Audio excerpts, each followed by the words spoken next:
안녕하세요. 미드어드슨 가족 여러분. 부활절 이후 첫 번째 새벽 예배가 되었습니다. 정말 부활하신 예수 그리스도와 함께 우리도 새롭게 새 날을 또 새 한 주를 새 한 달을 시작하셨으면 좋겠습니다. 오늘 하루도 부활의 소망을 갖고 영원을 바라보시는 여러분들이 되시기를 주님의 이름으로 축원드립니다. 우리 사도신경 하심으로 4월 19일 화요일 새벽 예배를 시작하도록 하겠습니다. 전능하사 천지를 만드신 하나님 아버지를 내가 믿사오며 그 외아들 우리 주 예수 그리스도를 믿사오니 이는 성령으로 잉태하사 동정녀 마리아에게 나시고 본디오 빌라도에게 고난을 받으사 십자가에 못 박혀 죽으시고 장사한 지 사흘 만에 죽은 자 가운데서 다시 살아나시며 하늘에 오르사 전능하신 하나님 우편에 앉아 계시다가 저희로서 산 자와 죽은 자를 심판하러 오시리라. 성령을 믿사오며 거룩한 공회와 성도가 서로 교통하는 것과 죄를 사하여 주시는 것과 몸이 다시 사는 것과 영원히 사는 것을 믿사옵나이다. 아멘. 찬송가 336장 함께 찬양하시겠습니다. 환난과 핍박 중에도 함께 찬양하시겠습니다. 336장입니다. 환난과 핍박 중에도.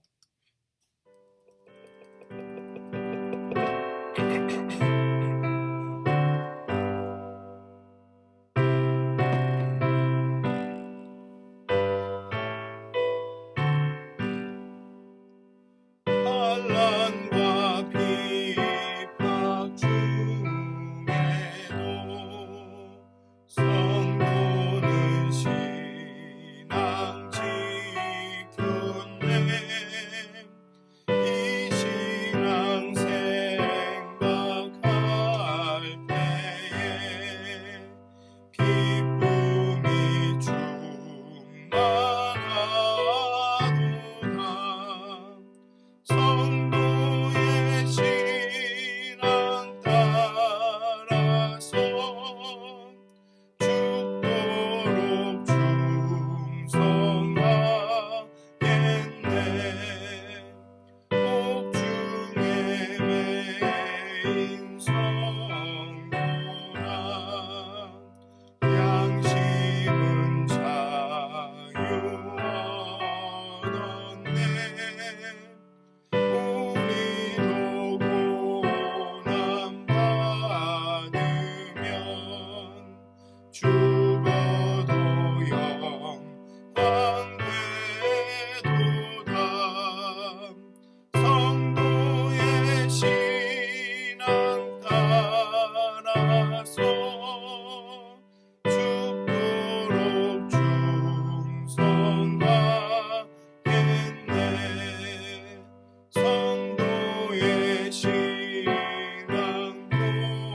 본받아 원수도 사랑하겠네. 임자한 언어 행실로 이 신앙 전파하리라.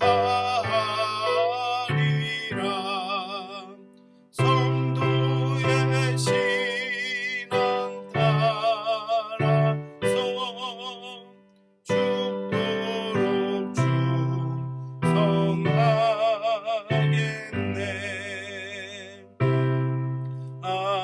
아멘. 기도하시겠습니다. 부활에 하신 예수님, 우리에게 영생의 소망을, 부활의 소망을 주신 하나님, 정말 환난과 핍박 중에도 정말 그 신앙을 지킬 수 있도록 하나님 우리 마음 가운데 부활의 소망과 그 영생에 대한 소망을 넘치게 하여 주시옵소서. 영원을 생각하며 영원을 바라보게 하여 주시옵소서. 이 세상을 치열하게 열심히 살아가지만 그럼에도 우리의 눈은 정말 영원을 바라볼 수 있도록 하나님 우리 마음 가운데 부활의 소망이 충만하게 하여 주시고 정말 환난과 핍박과 어려움 가운데서도 정말 그 충성할 수 있도록 우리의 믿음을 굳건히 지킬 수 있도록 오늘 하루도 오늘 이 아침에도 우리의 영혼을 깨워주시옵소서. 우리 가운데 부활의 능력과 부활의 소망을 더 주시어서 그 예수 그리스도께서 우리에게 가르치신 것들을 살아낼 수 있도록, 정말 원수도 사랑할 수 있도록 하나님 우리와 함께 해주시옵소서. 감사합니다. 예수님의 이름으로 기도하였습니다. 아멘. 오늘 함께 나누실 말씀은 민수기를 다시 읽도록 하겠습니다.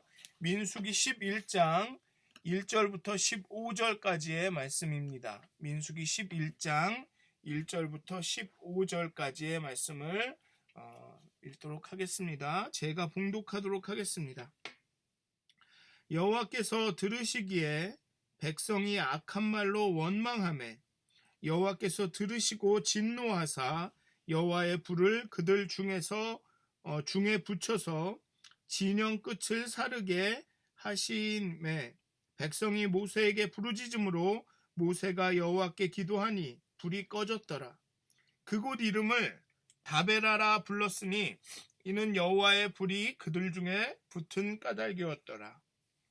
그들 중에 섞여 사는 다른 인종들이 탐욕을 품음에 이스라엘 자손도 다시 울며 이르되 누가 우리에게 고기를 주어 먹게 하랴.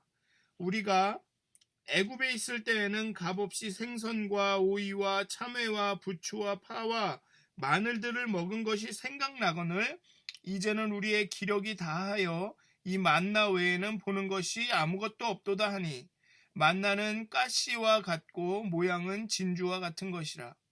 백성이 두루 다니며 그것을 거두어 맷돌에 갈기도 하며 절구에 찢기도 하고 가마에 삶기도 하여 과자를 만들었으니 그 맛이 기름 섞은 과자 맛 같았더라. 밤에 이슬이 진영에 내릴 때에 만나도 함께 내렸더라. 백성이 온 종족들이 각기 자기 장막 문에서 우는 것을 모세가 들으니라. 이러므로 여호와의 진노가 심히 크고 모세도 기뻐하지 아니하여 모세가 여호와께 여짜오되 어찌하여 주께서 종을 괴롭게 하시나이까? 어찌하여 내게 주의 목전에서 은혜를 입게 아니하시고 이 모든 백성을 내게 맡기사 내가 그 짐을 지게 하시나이까? 이 모든 백성을 내가 베었나이까? 내가 그들을 낳았나이까? 어찌 주께서 내게 양육하는 아버지가 젖먹이는 아이를 품듯 그들을 품에 품고 주께서 그들의 열조에게 맹세하신 땅으로 가라 하시나이까? 이 모든 백성에게 줄 고기를 내가 어디서 얻으리이까? 그들이 나를 향하여 울며 이르되 우리에게 고기를 주어 먹게 하라 하온즉 책임이 심히 중하여 나 혼자는 이 백성을 감당할 수 없나이다. 주께서 내게 이같이 행하실진대 구하옵나니 내게 은혜를 베푸사 즉시 나를 죽여 내가 고난 당함을 내가 보지 않게 하옵소서. 아멘. 네, 사순절 전에 베드로전서 그 전에 저희가 이제 민수기 1장에서 10장까지를 읽었습니다. 그래서 이 민수기 1장에서 10장까지의 내용을 간략하게 요약을 하면 광야 진군을 준비하는 과정을 쭉 우리가 읽었습니다. 그리고 그 중에서 가장 중요한 것은 이 성막 중심, 여호와께서 그들 가운데 머무셨다. 그리고 그 이스라엘의 주된 목적은 그들 가운데 머무시는 여호와께 돌아가고 그를 경배하고 예배하는 것이다. 즉 이스라엘 삶의 가장 중심이 되는 것은 예배다라고 그러한 이야기들을 나눴습니다. 그렇게 광야를 준비하고 이제 오늘 11장부터 이제 광야의 생활이 쭉 나옵니다. 근데 주로 광야에서의 뭐 전체적인 그 생활을 다 이야기하는 것이 아니라 그 광야에서의 실패와 또 실패를 하지만 그 가운데 느끼게 되는 하나님께서 보여주시는 소망에 대해서 이야기를 합니다. 그래서 11장부터 25장까지 광야에서의 실패와 또 그 실패 가운데 또 하나님께서 주시는 그 소망에 대해서 우리가 이번에 읽고 그런 다음에 다시 신약에 가서 베드로 후서를 읽고 그 다음에 나머지 부분을 25장부터 36장을 그 다음에 마무리해서 민수기를 다 읽도록 하겠습니다. 어쨌든 오늘 11장은 이제 광야의 이 행군을 이야기하고 있습니다. 이스라엘은 노예 상태에서 풀어주신 하나님의 은혜를 입고 그 이적과 기사를 눈으로 목격했음에도 불구하고 바다를 홍해를 건너자마자 불평하기 시작합니다. 그들은 홍해를 가르시고 그 애굽의 군사들을 그 수장시키시는 하나님의 그 능력을 보았음에도 불구하고 바다를 건너자마자 불평하기 시작합니다. 이 신의 광야에 도착하기 전까지 불평과 불만을 멈추지 않았습니다. 이제 신의 광야에 머물면서 하나님의 언약을 공고히 하고 하나님께 언약을 받고 십계를 받고 그 율법을 받고 그 말씀대로 진영을 갖추고 레위 지파를 세우고 하나님의 임재 가운데 예배를 바로 하면서 이제 가나안으로 나아갈 준비를 마친 후에 이제 마침내 가나안을 향한 광야의 행군을 시작했습니다. 그런데 이 홍해를 건너자마자 불평을 시작한 것과 마찬가지로 이 광야의 여정을 시작하자마자 불평과 원망이 터져 나옵니다. 모세를 통해서 하나님께서 시내산에 임하셔서 그 말씀을 주셨음에도 그 모든 것을 들었음에도 불구하고 광야의 여정을 시작하자마자 불평과 원망이 터져 나옵니다. 이 본문을 보면 그렇습니다. 10장 마지막에도 보면 낮에는 여호와의 구름이 불기둥이 하면서 이제 그 행군을 시작했다라고 하자마자 11장에 들어오면서 바로 악한 말로 원망하매 라고 이야기하고 있습니다. 시작하자마자 광야의 행군을 시작하자마자 불평과 원망이 터져 나옵니다. 민수기는 이스라엘의 광야 생활 이야기를 기록한 책입니다.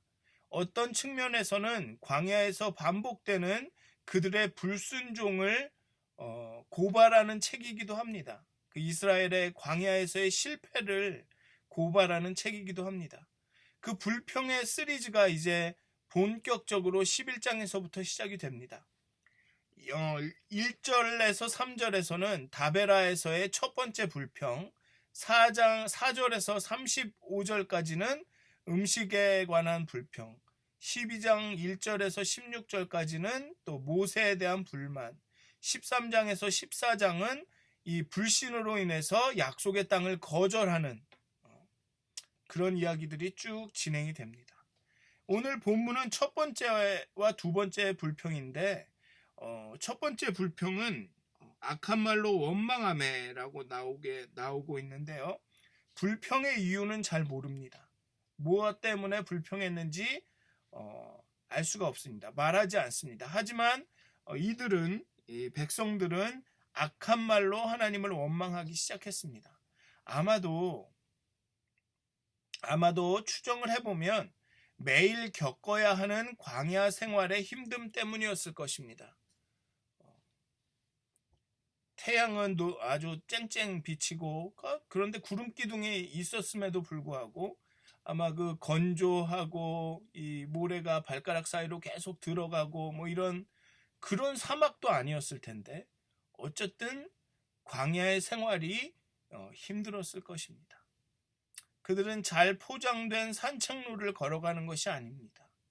애초에 광야를 걸어가야 한다는 것을 그들은 알고 있었습니다. 뭐 힘든 건 힘든 거지만 그래도 그러한 광야임을 알고 있었습니다.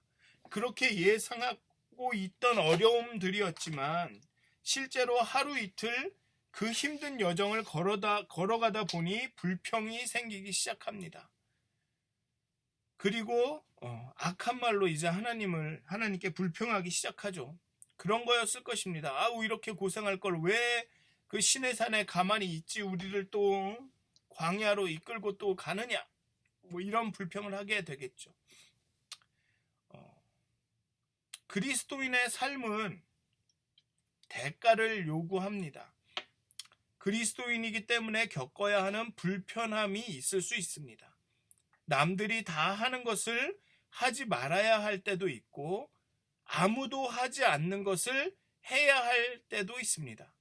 그리고 이런 경우는 우리가 대가를 지불하게 됩니다. 그것이 평판일 수도 있고 어떤 사람과의 관계일 수도 있고 어떨 때는 금전적인 손해일 수도 있고 어떨 때는 다른 그런 것들일 수도 있습니다. 어쨌든 그리스도인의 삶에는 대가가 있습니다. 우리가 치러야 할 불편함들이 고통들이 손해들이 있습니다. 그리스도인들의 삶의 비밀은 그러한 대가나 손해나 아픔이 그렇게 그 아픔으로 손해로 다가오지 않는다는 것입니다. 그런데 간혹은 그곳으로 인해서 우리의 마음과 입이 불평과 원망으로 가득 찰 때가 있습니다. 우리가 그것이 당연하게 그리스도인으로서 우리가 행동해야 할 방식이고 그리스도인들로 당연하게 그렇게 해야 하지만 때로는 그런 행동으로 인해 우리에게 손해가 닥치고 아픔이 오고 우리가 대가를 치루어야 할 때 가끔은 우리의 마음과 입이 불평과 원망으로 찰 때가 있습니다.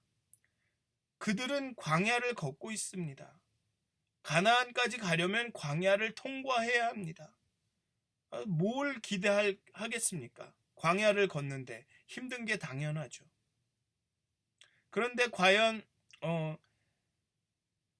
애굽에서처럼 살아갈 것을 기대하면 안 되죠. 광야입니다. 그 사람들도 다 알고 있었습니다.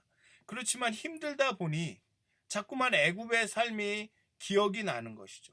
그런데 엄밀히 따져보면 애굽의 삶이 광야에서의 삶보다 나았다고 말하기가 어렵습니다.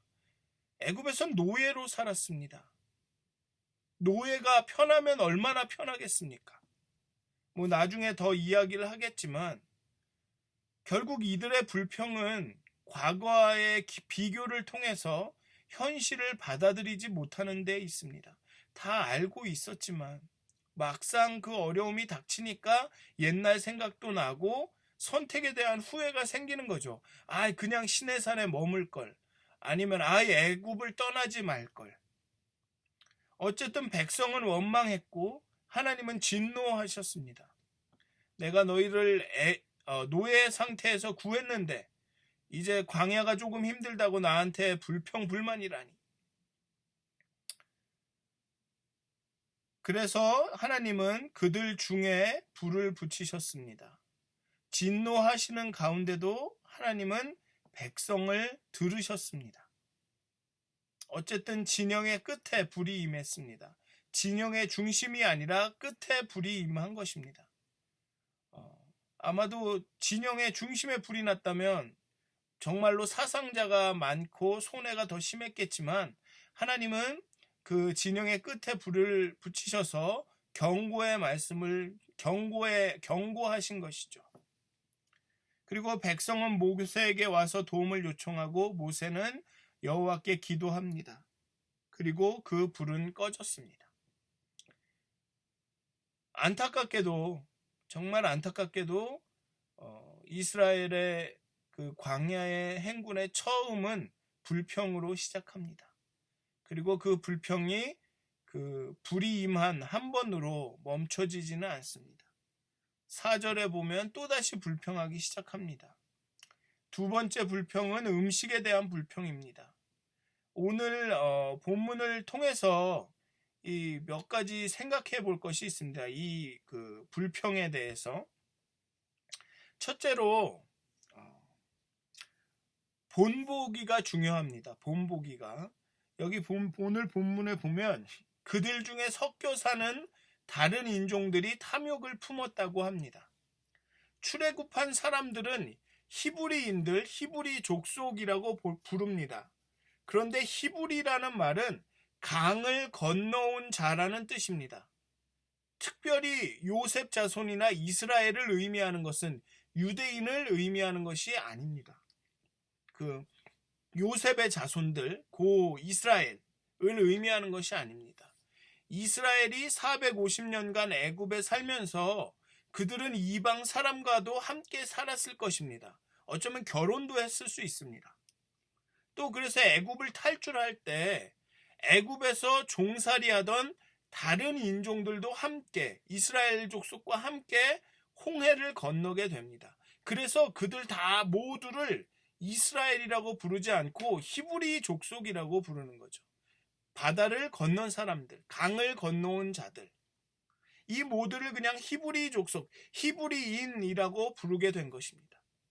그리고 이들이 홍해에서 하나님을 경험하면서 하나님의 나라, 하나의 나라, 하나님의 백성으로서의 정체성을 갖게 된 것이죠. 그래서 유대인은 혈통이 아니더라도 유대인이 될 수 있다는 그런 일반적인 원칙이 있습니다. 유대의 그 관습과 율법을 따르면 유대인이 될 수가 있습니다. 그러나 분명히 순수 혈통이냐 아니냐에 따른 구별이 있겠죠. 분명히. 어쨌든 이 가나안으로 가는 이 행군에는 단순히 이스라엘 요셉의 자손들만 있었던 것이 아니라 다른 인종들도 함께 섞여 있었다는 것이죠. 그리고 이 인종들이 탐욕을 품게 되었습니다. 즉 만나 외에 다른 음식을 먹고 싶어졌다는 것입니다. 만나로 여러 가지 음식을 만들 수 있었지만 이제는 만나 말고 다른 음식을 좀 먹고 싶은 거죠. 다른 사람들이 먹었던 거, 옛날에 애굽에서 먹었던 거, 여기는 그걸 고기라고 이야기합니다. 이젠 좀 고기 좀 먹어봤으면 좋겠네. 계속 만나만 먹으니까 좀 질리네. 교회를 40년 다녔더니 좀 지겹네. 좀 다른 것 좀 먹어봤으면 뭐 이런 거 아닐까요? 아마도 이들은 고기가 먹고 싶다. 애굽에서 먹던 이것이 먹고 싶다. 아마 이런 말을 하고 다녔을 것입니다. 이 행군을 하면서 뭐가 생각나. 애굽에서 먹던 뭐가 생각나. 그런 이 다른 인종들이 그런 말을, 그런 불평을 하기 시작을 하죠. 그러자 그것이 이스라엘 자손에게도 영향을 미쳤고 그 이스라엘 자손도 울면서 고기를 먹게 해달라고 막 조르기 시작합니다. 그게 본보기가 중요한 겁니다. 누구 한 사람이 그 말을 시작하니까 본이 되니까 그거를 따르는 사람들이 많아지는 것이죠. 그래서 두 번째로 우리가 생각해 볼 것은 이렇게 불평이나 죄는, 불만이나 죄는 그 전염성이 강하다라는 것입니다. 아주 빠르게 공포라든가 두려움이라든가 죄라든가 이런 불평, 불만은 엄청나게 전염성이 강합니다. 순식간에 퍼져나갑니다. 누가 한마디 하면 그 말이 이렇게 저렇게 옮겨갑니다. 맞아, 그래, 옛날 이런 생각이 나. 이렇게 했어야 돼. 이걸 먹어야 돼. 저렇게 해야 돼. 그 본문을 보면 한 다른 인종이 시작한 것이 이스라엘에게 퍼져서 결국은 그 행군에 있는 온 종족들에게 다 퍼집니다. 그리고 이 온 종족들의 그 장막 앞에서, 장막 문에서 울기 시작합니다. 그래, 왜 우리가 이 고생을 하느냐, 만나만 먹고 살느냐, 고기도 먹어야지 힘이 나지 않겠냐, 우리의 기력이 다 했다. 만나만 먹다 보니까 힘이 안 난다. 고기를 먹어야 힘이 생기지. 이러면서 울기 시작합니다. 한 종족, 다른 종족, 인종에서 시작한 그것이 이스라엘을 거쳐 그 행군의 온 종족들에게 퍼집니다. 그렇게 죄와 두려움과 공포와 불평과 불만은 전염성이 강합니다. 그리고 셋째로 기억은 선택적입니다. 그들은 그들이 출애굽하기 전에 애굽에서 살던 때 먹던 무자비한 자신들의 주인에 의해서 공급되었던 음식을 기억합니다. 자신들이 값없이 생선과 오이와 참외와 부추와 파와 마늘들을 먹은 것이 생각나거늘이라고 합니다. 여기서 값없이라고 말합니다.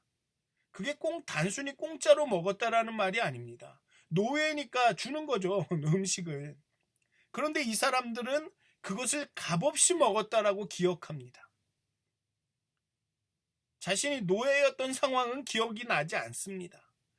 그땐 공짜로 먹었는데 만 기억납니다. 그리고 지금은 만나 외에는 보이는 것이 아무것도 없다고 합니다. 그런데 지금 옛날에 먹었던 음식이라고 나열한 음식은 고기가 아닙니다. 고기를 먹고 싶다고 하는데 고기가 아닙니다. 물론 생선도 고기다라고 하시면 할 말이 없습니다만 쭉 보면 생선, 오이, 참외, 부추, 파와 마늘 딱히 좋아 보이는 음식들이 아닙니다. 물론 사막에서 구할 수 없는 음식들이기는 합니다. 하지만 그렇다고 이게 대단한 음식들이 아니에요. 게다가 그때는 자유인이 아니라 노예였습니다. 노예가 음식을 먹어봤자 얼마나 좋은 것을 얼마나 많이 또 얼마나 편안하게 그 음식을 즐기면서 먹을 수 있었겠습니까? 그들의 기억은 선택적입니다. 자신들이 노예였던 사실, 자신들이 얼마나 힘들게 노예 생활을 했다는 사실은 기억하지 않고 그 당시 자신들이 먹었던 그 얼마 안 되는 음식, 사막에서는 구할 수 없는 그 음식을 기억하면서 이제는 만나 외에는 보이지 않는다 라고 불만하고 있는 것입니다. 그들의 기억은 선택적입니다. 그들이 노예였고 그 음식도 마음껏 양껏 먹을 수 없었던 것을 기억하지 못합니다. 기억이 나지 않습니다. 오직 광야에서는 먹을 수 없는 것들만 기억이 납니다. 우리의 불평과 불만과 그런 것들도 이러한 선택적인 기억에 근거해서 불평할 때가 많습니다. 전체적으로 보고 전체적으로 생각하고 넓은 시야로 보는 것이 아니라 결국은 선택적으로 내가 기억하는 것, 내가 좋아하는 것, 내가 싫어하는 것만 기억하고 그것을 바탕으로 불평하고 불만하고 뭐가 잘못되고 있다, 이 문제가 있다라고 이야기합니다. 그렇게 우리의 기억은 선택적입니다. 내가 어떻게 했고 내가 잘못했고 내가 뭘 했는지는 기억 안 하고 남이 나한테 어떻게 했는지만 기억해서 불평합니다. 불만합니다. 전체적으로 평가하자면 아마 지금 광야에서 행군하는 지금이 과거보다 못하다고 말할 수 없을 것입니다.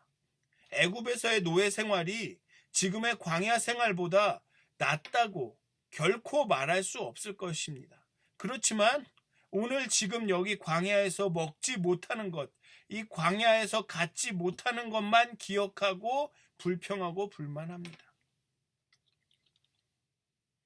그리고 넷째로 식욕은 우리의 생각을 사로잡습니다. 배고픔은, 그 욕망은, 탐욕은 우리의 생각을 사로잡습니다. 하나님은 이스라엘 족속이 애굽을 떠난 날로부터 음식과 식수와 의복과 쉼터와 보호와 안전과 희망을 공급해 오셨습니다. 그러나 이 족속들은 지나간 날 자신들이 즐겨 먹던 음식을 생각합니다. 그런데 음식보다 더 중요한 것이 많습니다. 그런데 그것을 잊어버립니다. 배가 고플 때는 음식보다 더 중요한 것은 없습니다. 물론 음식이 생존과 연결되어 있기에 중요하기는 하지만 여기는 음식 섭취의 문제가 아니라 음식의 기호가 문제입니다. 즉 정말로 음식이 없어서 문제가 되는 게 아니라는 말입니다. 만나가 있었습니다. 영양분을 섭취하고 음식을 먹을 수 있었습니다. 그런데 그 음식이 마음에 안 든 것입니다. 단순히 생명이 중요하다, 그렇기 때문에 음식에 불평을 한다가 아니라 내가 갖고 있는 음식이 마음에 안 들었다는 것입니다. 이스라엘은 음식을 섭취하지 못하고 있는 것이 아닙니다. 만나가 이제 질렸다는 것이죠. 예수님은 40일 금식 후 음식이 가장 중요한 시기, 자신에게 가장 큰 약점이 될 시기에 돌덩이를 떡이 되게 하라는 사탄의 유혹에 사람이 떡으로만 살 것이 아니라 하나님의 말씀으로 살 것이라고 합니다. 그런데 탐욕은 만나가 아니라 애굽에서 먹던 그 음식을 먹고 싶다. 오이와 참외와 부추와 파와 마늘을 먹고 싶다라는 그 탐욕은 우리의 판단과 생각을 사로잡습니다. 음식보다 더 중요한 것이 있음을 생각하지 못하게 합니다. 그러니 이들은 다시 웁니다. 여기서 그냥 서러워서 눈물 몇 방울 흘리는 것이 아닙니다. 여기서는 통곡했다라는 것입니다. 통곡할 정도로 참을 수 없는 욕망이라는 것입니다. 하나님을 신뢰하고 하나님을 기대하는 것으로는 도저히 참을 수 없을 만큼, 그들의 목숨을 걸 만큼 그 배고픔이, 음식에 대한 그 식욕이 중요한 것이 된 것입니다. 그 탐욕이 그들의 생각을 사로잡은 것입니다. 하나님, 비전, 가나안, 새 땅을 향한 그 소망, 소명, 가나안에 가서 정말 하나님의 나라를 세워야 되는 소명, 이딴 것들은 다 사라져 버렸습니다. 지금 자신들의 여정이 가나안을 향하고 있는 것임을 까맣게 잊고 있습니다. 이들은 지금이라도 당장 애굽으로 돌아가고 싶은 것입니다. 왜냐하면 나의 탐욕을 채워야 되기 때문에, 나의 음식에 대한 그 기호를 맞춰야 되기 때문에, 만나가 이제는 질렸기 때문에.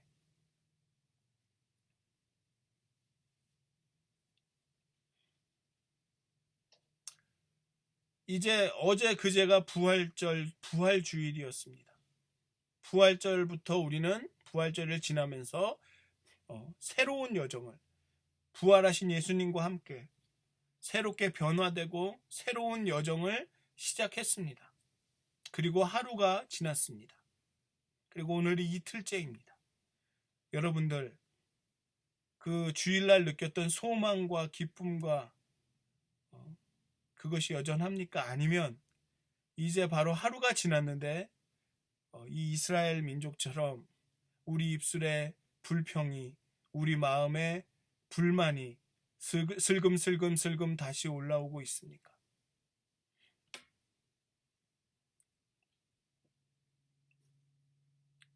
그 불평은 아주 작은 것이라도 금세 퍼져나갈 것입니다. 금세 우리의 생각과 우리의 마음과 우리의 모든 것들을 사로잡게 될 것입니다.